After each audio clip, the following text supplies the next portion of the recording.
Today we're going to talk about chapters 1 to 13 in Pax by Sarah Pennypacker.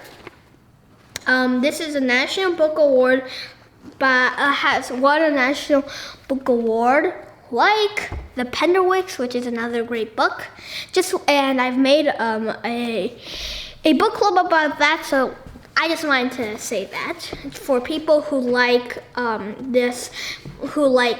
good and famous books, okay? But anyway, so what do you think about Pax so far? And his boy, Peter? Do you think that it was right for Peter to trick Pax? And how did you feel about all this? Also, his grandfather says that the apples don't fall far from the tree. Do you agree with that? Do you think that Peter is like his father and his grandfather? And do you think that his grandfather and Peter's father is so angry all the time? Do you think that this is good for them, and that anger is sort of like a power, an energy? Because I'm just gonna make, let's say, a connection to Star Wars. Star Wars in there, the Sith feed on anger, right? And despair and sadness and fear, right? But okay, so Peter's dad and grandfather aren't Siths. They're not that bad, but still, I just wanted to ask you about that. And also, do you think that that Peter and Pax are separable? And what did you think about the rabbit that had died? Do you think that it was right that the rabbit died, or what? I didn't really like it at all. But then he decides that he needs to go. Do you think, in your opinion, that this is a very sensible thing for Peter to do? And also, do you think that he should have gotten some more things from his because he needs to do more, right?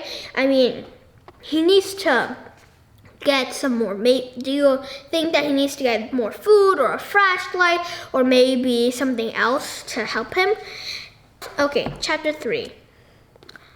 There was a fox. And now it's going back to Pax, right? A fox, and he called Bristle, right? And I just wanted to talk a little about Bristle before I go back to the boy. But before I talk about that, there was these trucks, right? These huge trucks. And what do you think that this means? And but anyway, Bristle, right? How could you describe Bristle? And also, what about Peter and Pax? How would you describe both of them? And do you think that Bristle has a right for being angry at her, at humans? And okay, I'm gonna go into that a little more, but let's go back to Peter first, okay? But anyway, when he went into this town, right? He looked like a runaway boy. Okay, so runaway boy, and do you think that the police were actually searching for him? And so he needs to go to school so that he looks like a regular boy, right? He acts like a regular boy. And I just wanted to ask you, the baseball field, right? Peter always feels good on a baseball field, no matter what baseball field is it. Have you ever had like a feeling like this, where you just feel good at something? I always feel good when I am with my violin, anywhere actually. What about you? And I also wanted to ask you, in chapter 5, okay, now we get to see more Bristle, and then there's Runt. What's the big difference, in your opinion, between Bristle and Runt? And what do you think Bristle's and Runt's real names are? Or do you think that Bristle and Runt doesn't really have a real name? Like, no name at all. They just are recognized. And do you think that all things, living things, have a name? Okay. I mean, because the thing is, like, animals in stories, they always have names, right? But that doesn't mean that they truly have a name, right? Because, like, real animals, not in stories, do you think they all have names? There was this player that Peter really admired. Do you admire anyone who is really good at something? Like he will be very good at, let's say, a sport or an instrument, or he's just very smart, or he's very good at reading, or he wins a lot of writing contests, or he's just really good at building Legos, or he's really good at gardening things, or he's really good at painting, or anything actually. So I also wanted to ask you about Pax, because Peter remembers Pax, right? And do you think that your parents or your guardian would have allowed anything like that, like a kit, a fox kit? And do you like animals? Just a quick question. And also another quick question. Even if you like animals, do you want to keep them, or do you just like to see animals and just want to take care of animals but not keep them? Care and keep are actually different, you know. But anyway, he needs to go out of school, right? But unfortunately, his ankle right here got twisted. Okay, so have you ever twisted or broken or just or sprained any part of your body? If you haven't, then you are very, very lucky. If you have, you probably know how this feels. I have sprained my ankle and I've just gotten very bad wounds and scratches, and so I know how this all feels. And I think that if you had broken your ankle, then you would know how. You would know too. But yeah, because your bone snaps, or you can twist your ankle. But either way, your bone might not snap. Yes, snapping is a little too PG-13, okay? But like, it's really hard, right? There's a lot of pain, so I know how it feels. And now there's another bigger problem. He couldn't walk, which means he couldn't get to Pax. How do you think that he felt just then? And he talks about it a little. How do you think that you would have felt if you had been him just then? And why do you think that, and also, do you think that it's sensible that Pax is always on the side of the road, even if he's really thirsty and he's almost dead with it? And do you think that all humans are bad, or do you think not? Because think about it. You might be like, hey, I'm not bad. Like other people, like poachers and all that, well, they're bad, but not me. But think about it. Like, think of everything you've done. Think of from other people's point of views.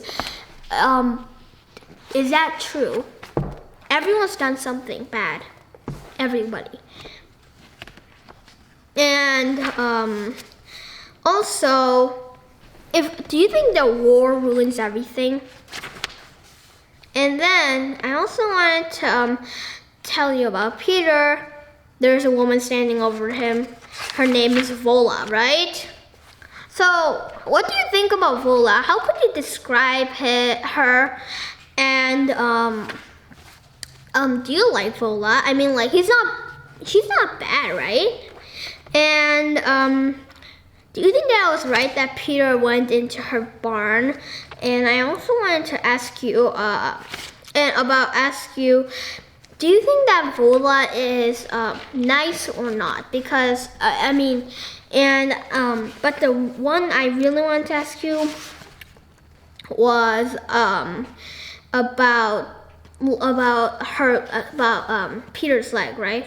So 6 weeks, right, to have that leg healed. How do you think that Peter really felt at that moment? How would you feel, and how would you respond to that?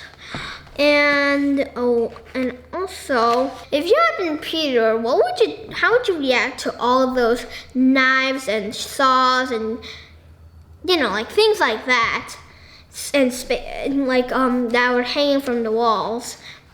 And do you think that is really, and why do you think that Vola is really nice, even if Peter's just a stranger that just came out of nowhere?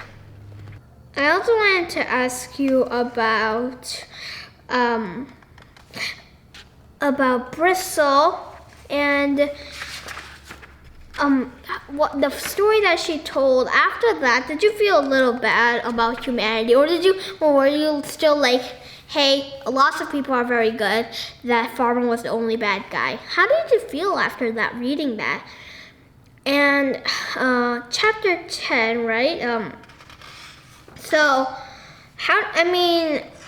what do you think that the 3 conditions that Vola is going to do is, Vola is going to make him do if he stays? What do you think those 3 conditions are? In chapter 11, we sort of discussed that about the story, right? But anyway, those jaws that came upon Bristle's mother, what do you think they were?